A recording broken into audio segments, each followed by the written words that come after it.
Welcome to Tuesday night workshop. I'm Dr. Kristen Zawada. This is Monarch Family Chiropractic, and welcome to all of you joining us in office and in Zoom land to talk about our foundation and the components of our spinal hygiene and how our foundation is so important to our stability and to our healing. So we're going to jump right in, as I was early and now I'm running a little late getting the workshop to connect for us.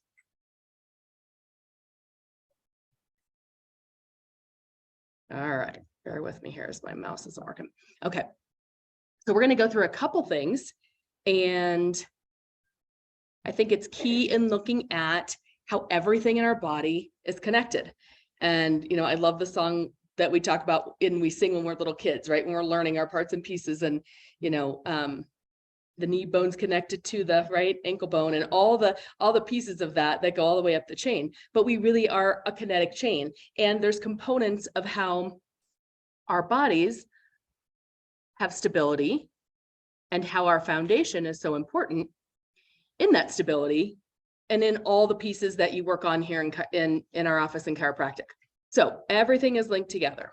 Everything is connected at that foundation with our feet, up to our knees, our hips, through our spine, into our neck and head.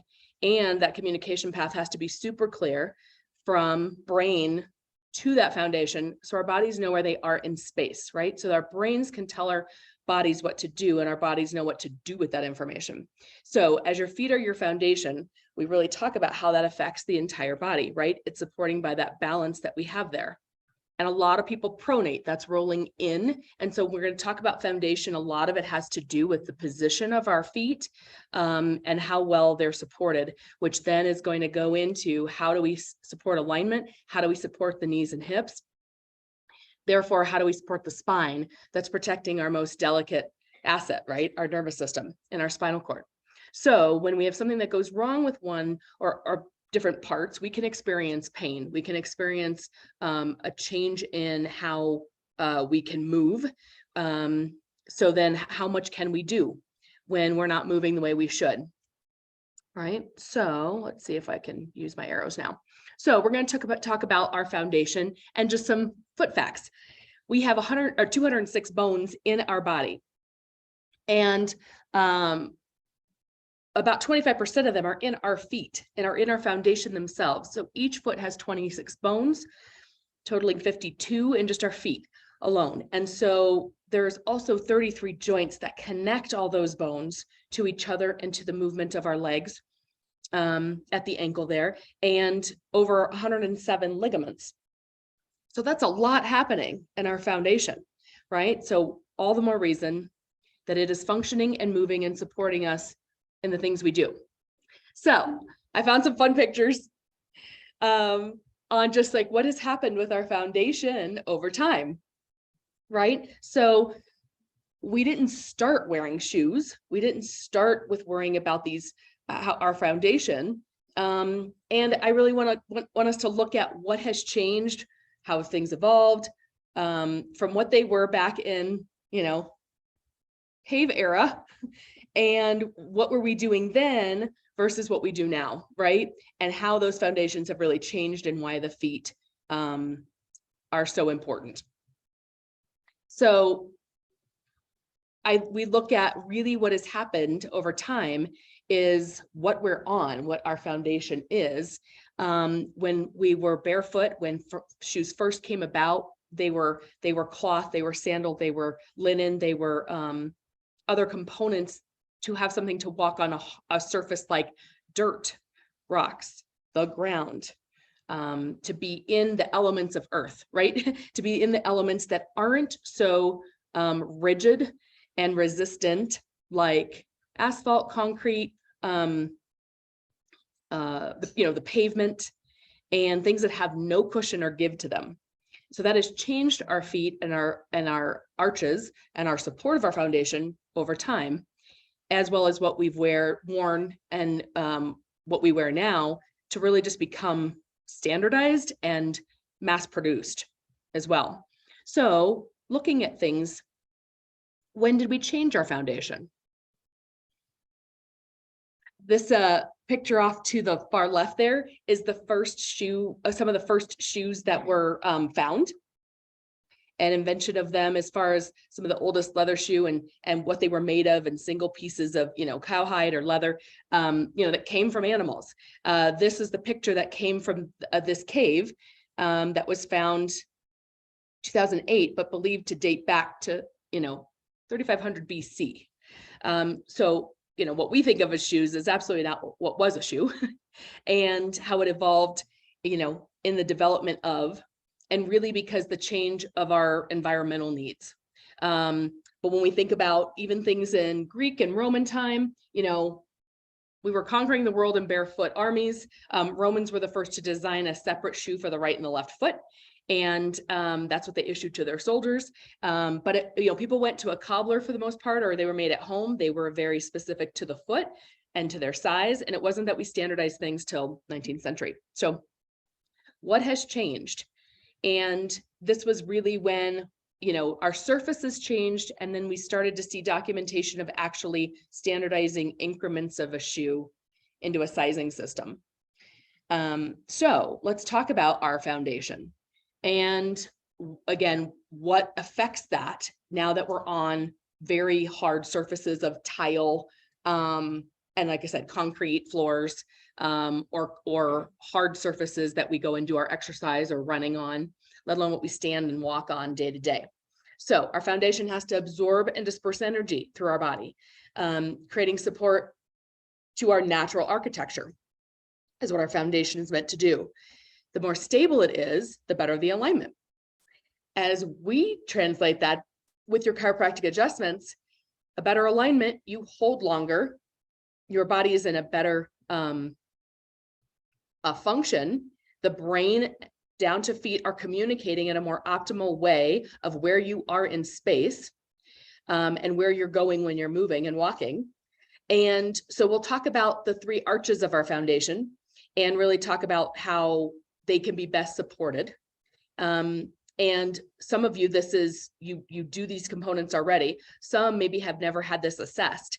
So as much training as we've had, in my first handful of years, I really had no idea that what was sold out there or what was delivered for something to support our foundation and our feet, like arch support, was only addressing the single arch. The arch that we have, that we think of as our medial arch, and it's that highest mid arch of our foot, under the kind of the center inside of our foot.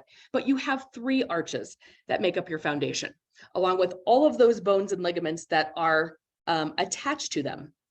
If we don't have 3 arches supporting us, there is no way that kinetic chain can be balanced from the feet to the ankle, to the knee, to the hip, to the low back and spine, up into our head and shoulders. So the lateral arch is the first to flatten, which most people don't even know exists. And it's the one on the outer part of your foot. So if I was going to show you a foot, you have an arch right here. Next is what we call the transverse or metatarsal, which is your under the ball of the foot, your toes. So you have an arch that comes across your foot like this, under the ball of your foot, right? Second one to flatten. That's where people get, if you get bunions or you have that type of a change in your foot, or a neuroma, which is sometimes an irritation and inflammation and pocket of fluid that's between your toes, or usually second or third toe on the top. It's because this arch isn't there or supported.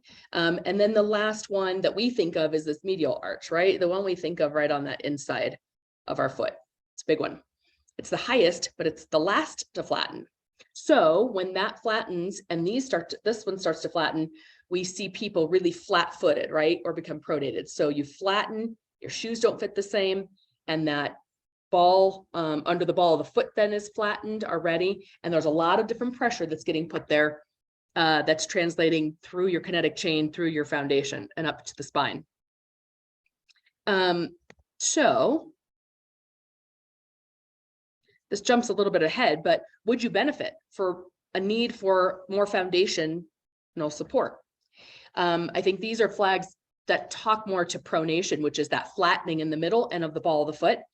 But this is something to kind of assess when you think about yourself or people in your family or people that you watch walk, from, you know, kid age all the way up. If you have that foot flare or toe flare, if you see the inside of your knees kind of rotating inward, so someone who looks knock-kneed, a flat foot in general. You know, some people say, well, I have a high arch, I must not need foundational support. You absolutely do. We want to keep the arch there. So we got to support things underneath it to keep that arch high, because with what we walk on and with the shoes we wear, it's just going to flatten from gravity and time. Do you wear the outside of your shoes, like at the heels? Do they look different? Do they wear differently on the outside of the shoe or the inside of the shoe? And does it do it equally left foot to right foot, or is it more one than the other? So really a great thing we like to do when people come into the office is we're assessing you in your shoes, because we want to see what they look like and how old are they and how are they wearing. That tells us a lot about how you are in your foundation, and how that relates to your spinal foundation. A bowed Achilles, so your Achilles tendon, right, is that tendon at the ankle. So ways we can support if you are seeing any of these red flags, is that we'd take a 3D foot scan of your feet barefoot. We review the parameters, and then put you on, we test on a proprioceptive pair. So you may have come in the office and stand barefoot and then stand in knees, and we test whether your body is holding a strong foundation with or without them, to help determine too what your structure needs and what your brain is picking up that your feet and your foundation need, right? And then there's really a gazillion types of styles of the orthotic that we use, that's going to apply to you, you know, individually. What's the best for your foundation? What's the best for your lifestyle? What you do, what shoes you wear, and fitting that into your self-care regimen, so that you're getting supported when you walk out these doors and not undoing a lot of the great things we're trying to support and do for you. Which brings me to this picture. Same person at the same time frame, standing in orthotics and standing barefoot. So the picture on the left is standing barefoot. The picture on the right is standing in orthotics that are custom to that person's foot. And without messing with the images too much, there is a 8 millimeter difference between the level of that left hip to the right hip between those two images. So there is a drastic difference in how this is supporting the foundation. I forgot to bring the picture and I didn't add it into this particular slideshow, but we have a picture in the office. When you're looking at something that is that unlevel, it would be hard to see that we're going to get leveling if when they walk out of here, they're walking like the picture on the left, right? That's a lot of just repetitive compounding motions creating that. So we can go into lots of I guess scenarios, but I would say, when do we know also that this might be a fit if you haven't had them assessed? And I would say low back pain, the sacroiliac joint pain, so that hip pain where your hip meets your tailbone and your low back, knee pain, or being told that you have a short leg. When your feet are flat, if you experience things like plantar fasciitis, so that is the sharp pains usually within the tendon and fascia of the bottom of the foot, or in the heel, especially when that fascia is, when the foot is flattened, the fascia is literally overly stretched. So you get really like micro tears in those ligaments and in those fibers of the bottom of the feet. That is what's creating that pain. And then when there's tension on those ligaments, remember we said there's 106 of them, you are stressing where they attach to the bone. So then when someone has a picture and they've had plantar fasciitis probably for years, they didn't know because they didn't feel it maybe. But by the time they do, they take an image and they've got bone spurs on their heels. And so you'll see a little, I don't have a picture of that either. I didn't think to put that on here, but you have a little bony hook on your heel, which is part of the heel bone. And it's got this little hook on it that shows where the stress of that tendon has been getting pulled for probably years. So arches don't fall overnight. So most of the time, by the time we're addressing this, they could be in a much different state than you would even think they would be. But you're losing that springy tissue underneath of the underside of the foot. And a lot of that can come from injury, a lot of just ankle sprains and strains over the years. So athletes might experience that a lot as they're younger, and they don't notice the impact on that until they're older if they don't have something underneath them supporting those arches and those damaged ligaments from just spraining them so many times they get loose. So if we don't do that repair work, that can cause that as well. Metatarsalia is really just people that get pain on the ball of the foot. And then again, we talked about things like bunions, and a change in the foot's shape really is all indicative of there's usually something wrong with an arch or multiple of the arches. And then you just see chronic instability. So someone that might have had instability in ankles or weakness in ankles, but say they aren't somebody that was an athlete that sprained their ankle all the time, that they just know it's weak, right? Or it never fully regained the same strength it had before all those sprain strains. But a person who says my foot or my ankle gives way a lot in just their walking, or if they're not on something that's a real level foundation. So it can happen with activity, but it's that person that just says, I have that. It doesn't feel stable. It just feels weak all the time. So when we talk about the do's and the don'ts, when you're assessing what you wear and what you have at home that supports your foundation, these are going to be a lot of the yeses, the things we want to look for. So having a square or wider toe base or box, so that you just have room for your toes. There should be wiggle room in your shoes, especially for your big toe. Arch support, that we have all three of the arches supported that we just talked about. Most people only know they have that, think they have that one in the middle. That you have a half an inch of space between your longest toe and the tip of your shoe. So for some people, that's their big toe isn't their longest toe, right? So you have to look at what you're wearing and how a shoe fits your type of foot versus someone else's. And then just definitely trying to stay in something, if you're on your feet at any length of time over an hour a day, standing or walking, that you're in something under 2 inches for heel height.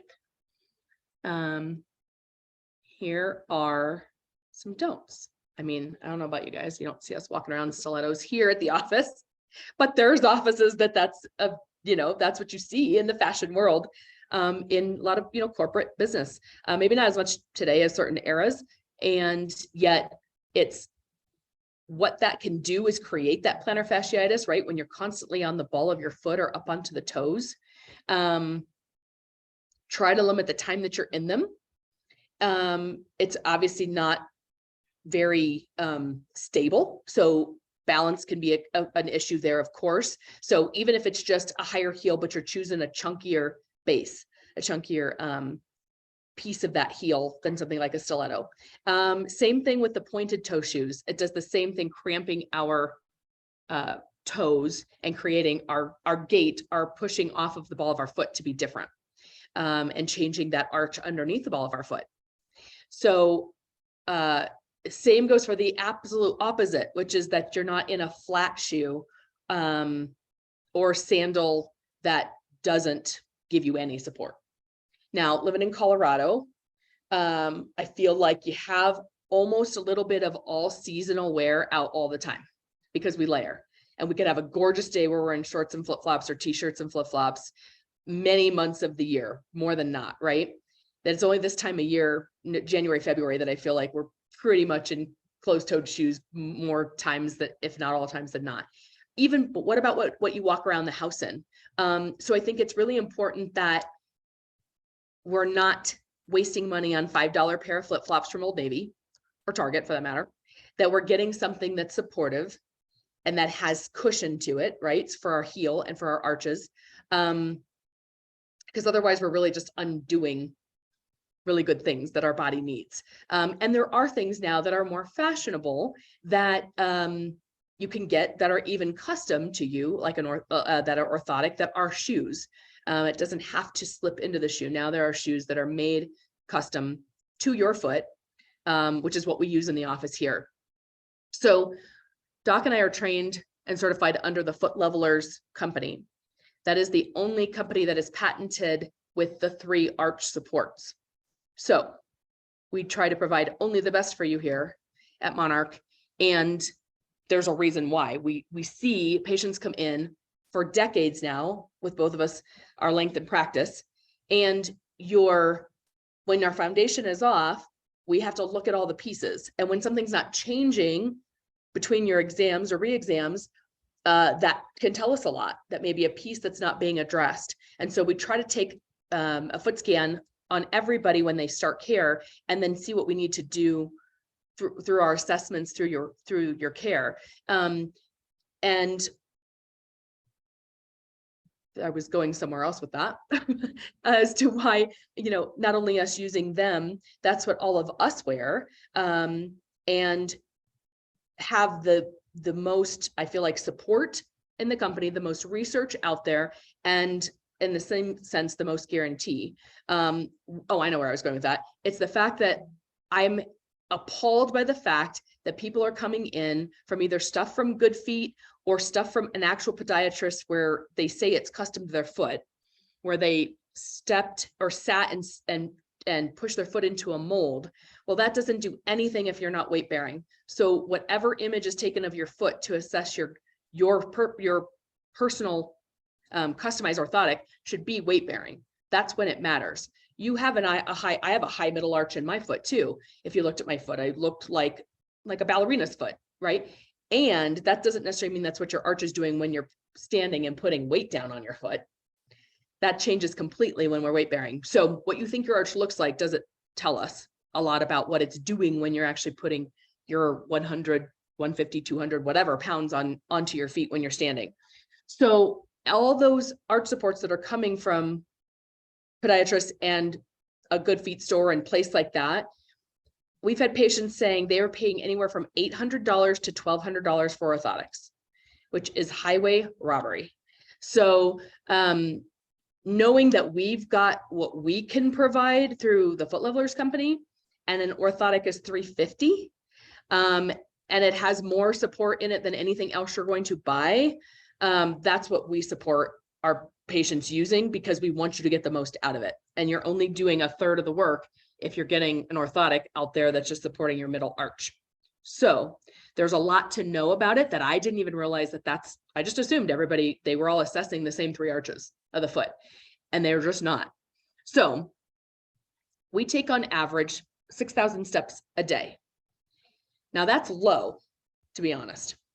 So that just shows that Americans we are lazier than we used to be.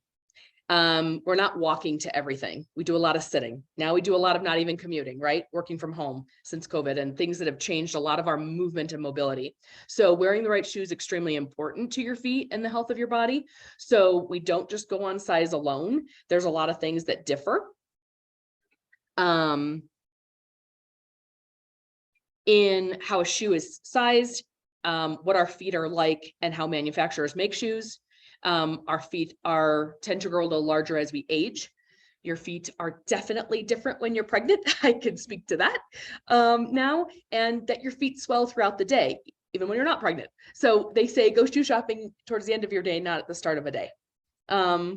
It's just little tips that also may help support you in trying to find the right shoe.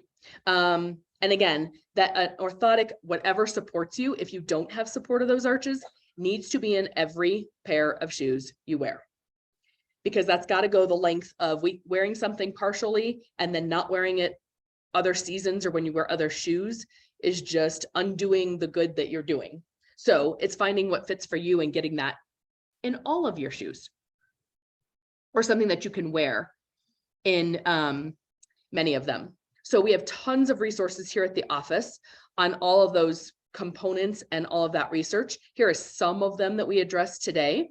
And I think I'll end with, if someone is really saying, okay, I see how, I know my foundation is important, I haven't really assessed my foot foundation, then I'm going to show you a couple pictures that I didn't necessarily put on the PowerPoint, that there are what a typical orthotic might look like, right?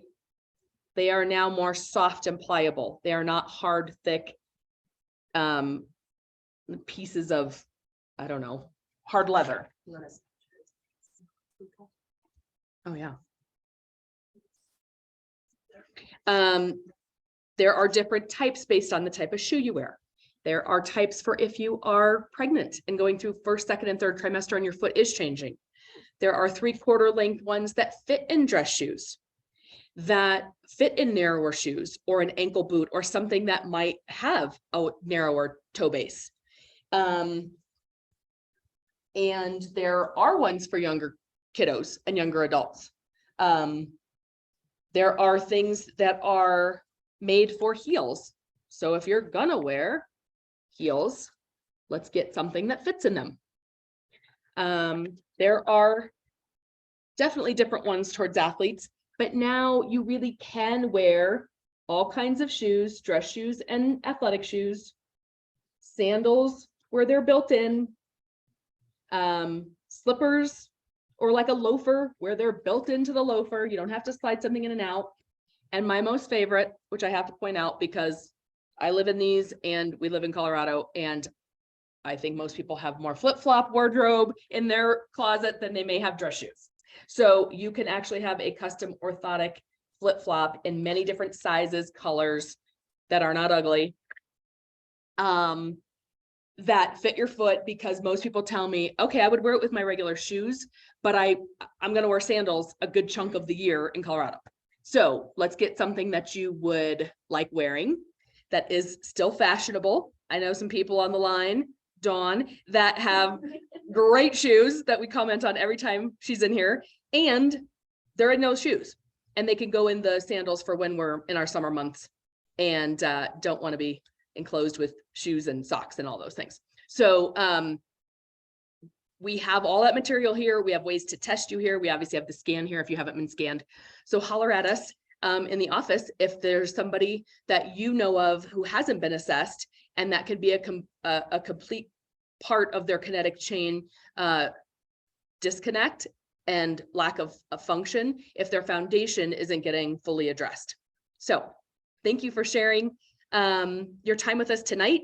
I'm going to be prompt and end on time. I got all the material covered in a few less minutes than was starting late. But we're here for you to answer any questions or to support anybody else in your world that isn't being supported, or maybe has never just been assessed and checked. It costs us nothing to check and do the scan and do some of the tests that we do to see if it's something that is necessary for your self-care and for your goals and healing and supporting your structure.